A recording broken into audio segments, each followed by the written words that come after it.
السلام علیکم، میں ہوں تہمینہ شیخ۔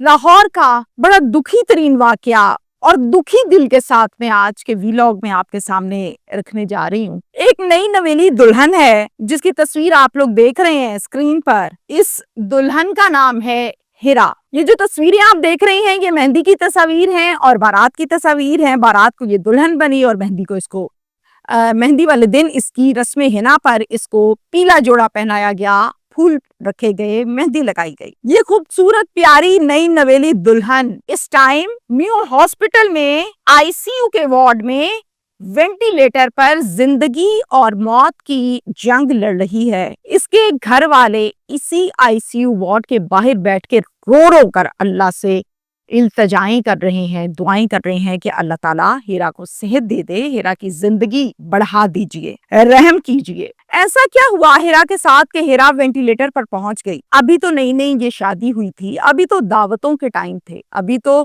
خوشیوں کے ٹائم تھے اور یہ پہنچ گئی آئی سی یو میں۔ یہ خبر جب مجھ تک پہنچی تو ہمیشہ کی طرح میں نے سب سے پہلے اس خبر کی تصدیق کی۔ میں میو ہاسپٹل گئی، ہیرا کو اپنی آنکھوں سے دیکھا اور پھر مانا کہ واقعی ہیرا وینٹیلیٹر پر ہے، آئی سی یو میں بے ہوش پڑی ہے۔ پھر ہیرا کی والدہ کے پاس گئی، پوری بات تفصیل سے سنی، ملاقات کی اور انہوں نے مجھے بڑے ہی گھنونے قسم کے راز بتائے، انہوں نے مجھے بڑی عجیب قسم کی باتیں بتائیں۔ پھر میں ہیرا کے شوہر کے پاس گئی اور اس سے اس کی زبانی اس کی بات سننے کی کوشش کی، اس نے بھی بہت کچھ بتایا۔ اب جناب، ماضی میں ہیرا کے ساتھ ایسا کیا ہوا تھا جس پر اس کا شوہر بار بار یہ کہتا ہے کہ مجھ سے چھپایا کیوں کیا، مجھ سے شادی کیوں کی گئی، مجھ سے دھوکا کیا، مجھ سے فراڈ کیا، اور وہ راز ہی وجہ ہے ہیرا کے آئی سی یو میں پڑے ہونے کا۔ یہ کہنا ہے نعمان کا، یہ کہنا ہے اس کے شوہر کا۔ ماں کہتی ہے میرا داماد جھوٹ بولتا ہے،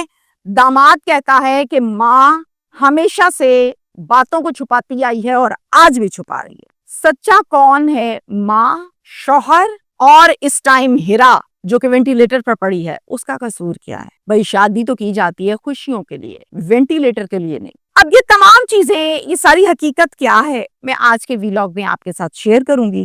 یہ ویلاگ آپ نے پورا دھیان کے ساتھ دیکھنا بھی ہے، سننا بھی ہے، تاکہ اس ویلاگ سے آپ تمام فیملیز کو یہ سبق حاصل ہو کہ اگر آپ کے ساتھ بھی کسی قسم کا کوئی ایسا مسئلہ، کوئی ایسا راز ہے تو اس کو چھپانا نہیں ہے، اس کو بتانا ہے، تاکہ آج ہیرا جس بیڈ پر پڑی ہے، آئندہ ہماری ایسی کوئی بہن، کوئی بیٹی دوبارہ شادی کے فوراً بعد وینٹیلیٹر پر نہ پہنچے۔ لاہور میں یہ وقوعہ پیش آیا قلعہ گجر سنگھ کے علاقہ میں۔ فیملی رہتی ہے، محمد شاہد صاحب اس فیملی کے سربراہ ہیں اور ان کی بیوی کا نام ہے روبینہ شاہین۔ محمد شاہد جو ہیں اور روبینہ شاہین، ان دونوں کو اللہ تعالیٰ ایک بیٹی عطا فرماتے ہیں۔ بڑی خوبصورت سی یہ بیٹی ہے، گول مٹول سی بچی ہے، اس کا نام رکھتے ہیں ہیرا۔ شاہد سگریٹ اور پان کے کھوکے پر ملازمت کرتا ہے اور جو تنخواہ آتی ہے، جو پیسے آتے ہیں، اس سے گھر بار چلتا ہے۔ 2010 میں شاہد کا انتقال ہو جاتا ہے۔ اس ٹائم ہیرا کی عمر ہوتی ہے 7 سال، یعنی اب پیچھے گھر پر رہ گئی ہیرا 7 سال کی اور اس کی والدہ، اور کوئی گھر پر مرد نہیں رہا۔ یہ چونکہ ایک کرائے کے مکان میں رہتے تھے جب شاہد صاحب حیات تھے، جب شاہد صاحب کی ڈیتھ ہو گئی تو اس کرائے کے مکان کو افورڈ کرنا ان کے لیے ناممکن تھا۔ مالک مکان تنگ کرتا تھا، لہٰذا انہوں نے تنگ آ کر اس کرائے کے مکان کو خالی کر دیا۔ اب ان کے پاس سر چھپانے کے لیے کوئی جگہ نہیں تھی۔ ماں نے ملازمت ڈھونڈی اور آخرکار اس کو ایک پرائیویٹ سکول میں آیا جی کی نوکری مل گئی۔ سکول کے مالکان کو بیٹھ کے تفصیل سے اپنی ساری کہانی بتائی کہ میرا شوہر دنیا سے چلا گیا، سر چھپانے کے لیے میرے پاس کوئی جگہ نہیں ہے، سسرال والے مجھے مل نہیں رہے، بھائی مجھے پوچھتے نہیں ہیں۔ تو سکول والوں نے یہ کہا کہ آپ اسی سکول میں چھٹی کے بعد رہائش کر سکتی ہیں، کوئی ایک کلاس روم دیکھ لیں جس سے سکول بھی ڈسٹرب نہ ہو اور آپ ماں بیٹیاں یہاں رات گزار سکتی ہیں، یہاں رہ سکتی ہیں۔ ماں نے اللہ کا شکر ادا کیا کہ چلو میں بچی کو لے کے یہاں رہ تو سکتی ہوں۔ اب زندگی کیا تھی؟ دن کے ٹائم آیا جی کا کام کرنا ہے اسکول میں اور رات کو اسی اسکول کے ایک کلاس روم میں 3 ٹیبل جوڑ کر اس پر رہنا، یعنی یہ ان کا بیڈ تھا، یہ ان کا کمرہ تھا۔ اسکول میں کام کرتے کئی سال بیت گئے تھے اور آیا جی کا وہاں اب دل لگ چکا تھا اور ہیرا ٹائم کے ساتھ ساتھ بڑی ہو رہی تھی اور اب آ کے ہیرا 22 سال کی ہو چکی تھی۔ جب 22 سال کی ہوئی تو ماں نے سوچا کہ چلو اب اس کی